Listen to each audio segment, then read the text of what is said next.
apparently am not allowed to read to somebody anymore because I'm not cool. But we are going to read my favorite book tonight because I can put it on YouTube. And this is acceptable. So, we're reading The Wind in the Willows by Kenneth Grahame until I get tired. And then we'll continue tomorrow. All right. So, here we go. The mole had been working very hard all morning, spring cleaning his little home, first with brooms, then with dusters, then on ladders and steps and chairs, with a brush and pail of whitewash, till he had dust in his throat and his eyes. Oh, can you see it? And his eyes and splashes of whitewash all over his black fur and aching back and weary arms. Spring was moving in the air above and in the earth below around him, penetrating even his dark, lowly little house with his spirit of divine discontent and longing. It was a small wonder then that suddenly flung down his brush on the floor and said, "Bother," and "Oh, blow," and also "Hang spring cleaning," and bolted out of the house, even waiting to put on his coat. Something above was calling him imperiously, and he made for a steep little tunnel which answered, in his case, to the gravel carriage drive owned by animals whose residences are nearer to the sun and air. So he scraped and scratched and scraggled and scrooged, and then scrooged again and scrabbled and scratched and scraped, working busily with his little paws. Yes, I hope to make you fall asleep. That's the point. Hopefully he falls asleep too. Love you. Thanks for popping in. Scratching with his little paws and muttering to himself, up we go, till the last pop. His snout came out into the sunlight, and he found himself rolling in the warm grass of Great Meadow. This is fine, he said to himself. This is better than whitewashing. Then the sunshine struck on his hot fur, soft breezes caressed his heated brow, and after the seclusion of the clearage he had lived in so long, the carol of happy birds fell on his dulled hearing almost like a shout, jumping off his four legs at once in the joy of living and the delight of spring without cleaning. He pursued his way across the meadow until he reached the hedge on the further side. "Hold up," said the elderly rabbit at the gap. "Sixpence for the privilege of passing by the road."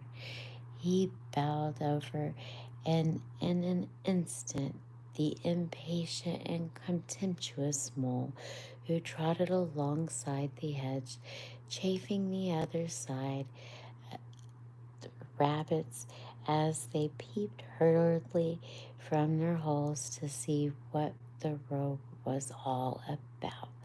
Onion sauce, he remarked gingerly, and was gone before they could think of a thoroughly satisfactory reply. And then they all started grumbling at each other.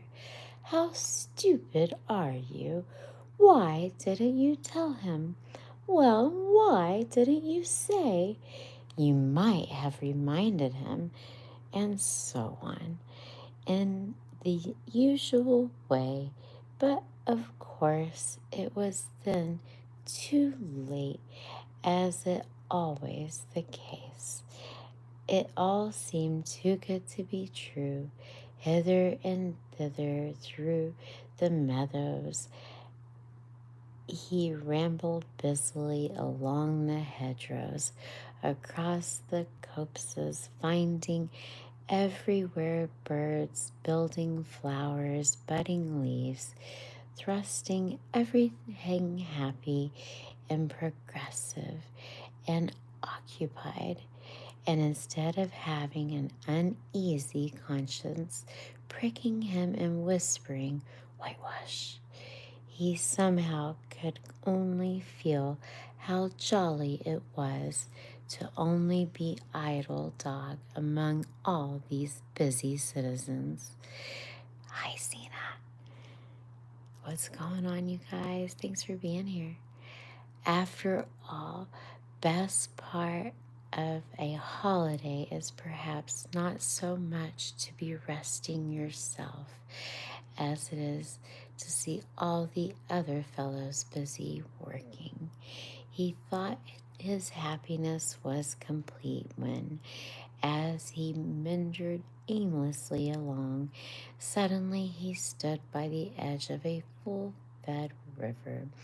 Never in his life had he ever seen a river before. This sleek and sensuous, full-bodied animal, chasing and chuckling, griping things with gurgling and leaving them with a laugh, to fling itself on the flesh playmates that shook themselves free and were caught and held again. All was a shake and a shiver, glints and gleams sparkle, rustle and swirl, chatter and bubble. The mole was bewitched and entranced, fascinated by the river side of the river. He trotted as one trots when very small, by the side of a man who holds one spellbound by exciting stories. And when tired at last, he sat on the bank of the river, still chattered on to him a babbling percussion of the best stories in the world, sent from the heart of the earth to be told at last to the insatiable sea. As he sat on the grass and looked across the river, a dark hole on the opposite side, just above the water's edge, caught his eye. A dreamily fell into considering what a nice snug dwelling place it would make for an animal with few wants and fond of a bijou riverside residence, above the flood level and remote from noise and dust. He, as he gazed, something bright and small twinkled down in the heart of it, vanished, then twinkled once more like a tiny star. But it could hardly be a star in such an unlikely situation. It was too glittery and too small for a glowing worm.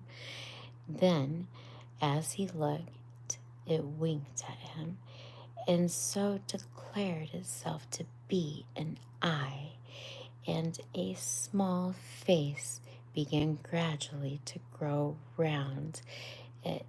It framed around like a round picture. Oh, thanks for the likes, y'all. A brown little face with whiskers, a grave, round face with the same twinkle in its eye that had first attracted this notice. The small, neat little ears, thick, sticky hair. It was the water rat. The two animals stood, regarded each other cautiously. "Hello, Mole," said Water Rat. "Hello, Rat," said Water Mole. "Would you like to come over?" inquired the rat presently. "Oh, "It's all very well to talk," said Mole, rather pettishly. He being new to the river and riverside life and its ways. The rat said nothing, but stooped and unfastened a rope hauled on it, then lightly stepped into the boat which the mole had not observed. It was painted blue outside and white within, and just the size for two animals. And the mole's heart went out into it at once, even though he had not fully understood its uses. The rat sculled smartly across and made fast. Then he held up his forepaw as Mole stepped gingerly down. "Lean on that," he said. "Now step lively." And the Mole, to his surprise and rapture, found himself actually seated in the stern of a real boat. "This has been a wonderful day," said the rat, shoved as it took to the sculls again. "Do you know I've never been in a boat before in all my life?" "What?" cried Rat, open-mouthed. "Never been in a... You never... Well, what have you been doing then?" Oops. I'm sorry. Here we go. "What?" cried Rat. Oh, wait. Yes. "Is it so nice?" Wait, where are we? "It is so nice as all that?" asked Mole shyly, though he quite prepared to believe it as he leaned back in his seat. Thanks for the likes. And surveyed the cushions, the oars, the rowlocks, and the fascinating fittings, and felt the boat sway lightly under him. "Nice? It's the only thing," said the water rat solemnly, as he leant forward for his stroke. "Believe me, my young friend, there is nothing, absolutely nothing, half so much worth doing as simply messing about in boats. Simply messing," he went on dreamily, "messing about in boats. Messing. Look ahead, Rat," cried Mole suddenly. It was too late. The boat struck the bank full tilt. The dreamer, joyous oarsman, lay back on the bottom of the boat as the heels in the air. About in boats, or with boats, the rat went on composedly, picking himself up with a pleasant laugh. In and out of him, it doesn't matter. Nothing seems really to matter. That's the charm of it. Whether you get away or whether you don't, whether or we're somewhere else, or whether you never get anywhere at all, you're always busy and you never do anything particular. And when you've done, there's always something else to do. And you can do it like if you like, but you much better not. Look here. If you really like it, if you really nothing else on hand this morning, supposing we drop down the river together and have a long day of it." The mole waggled his toes, happiness, spread his chest with a sigh of full contentment, and leaned back blissfully into the soft cushions. "What a day I'm having," he said. "Let us start at once. Hold hard a minute then, said the rat. He looped the painter through the ring as landing stage, climbed up into his. Hang on, let's change the page. Hole above, and after a short interval reappeared staggering under a fat wicker luncheon basket. Shove that under your feet, he observed to the mole as he passed it down into the boat, then united the painter and took the sculls again. What's inside it? Asked the mole, wiggling with curiosity. The cold chicken inside it, replied the rat briefly. Cold, oh my gosh. Cold, do you guys see this word? Cold, tongue cold, I don't know how to say that. Oh, stop, cried the mole in ecstasies. This is too much. Do you really think so? Inquired the rat seriously. It's only what I always take on these little excursions, and the other animals are always telling me that I mean best and cut it very fine. The mole heard the word he was saying, absorbed in like life was entering upon, intoxicated with the sparkle, the ripple, the scents, and the sounds in the sunlight. He trailed a paw in the water and dreamed long waking dreams. The water rat, like a good little fellow he was, sculled steadily on, forbore to disturb him. I like your clothes awfully, old chap,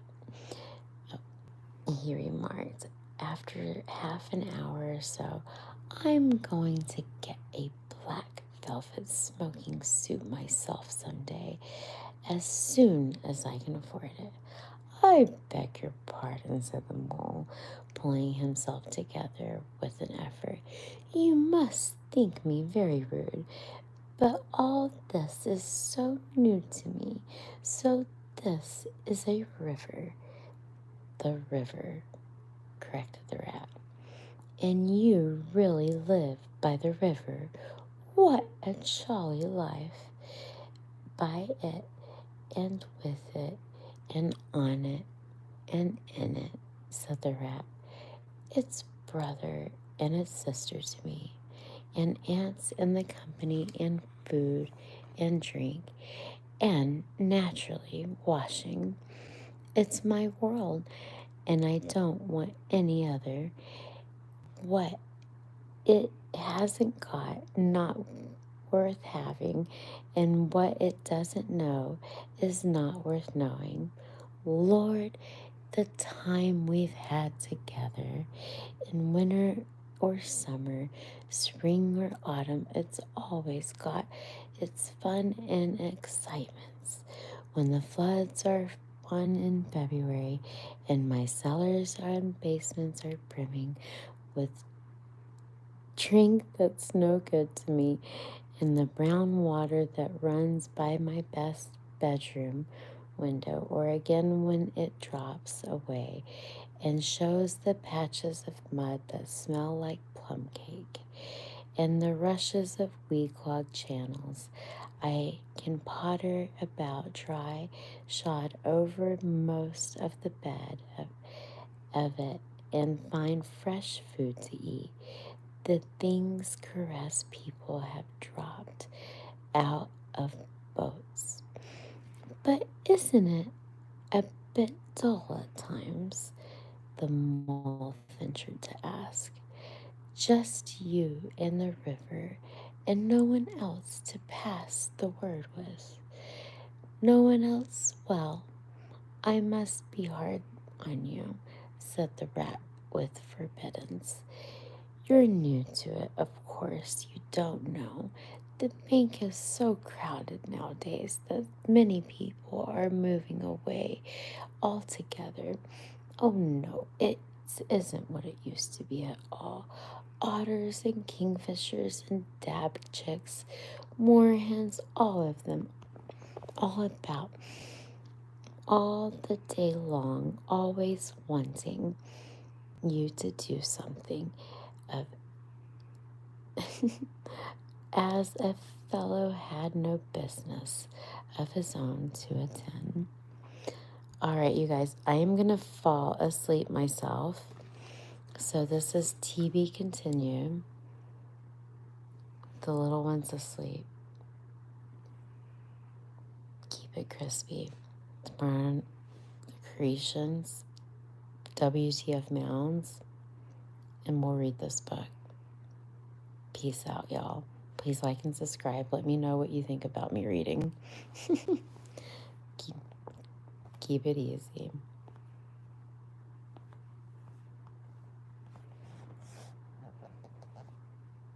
If I know how to end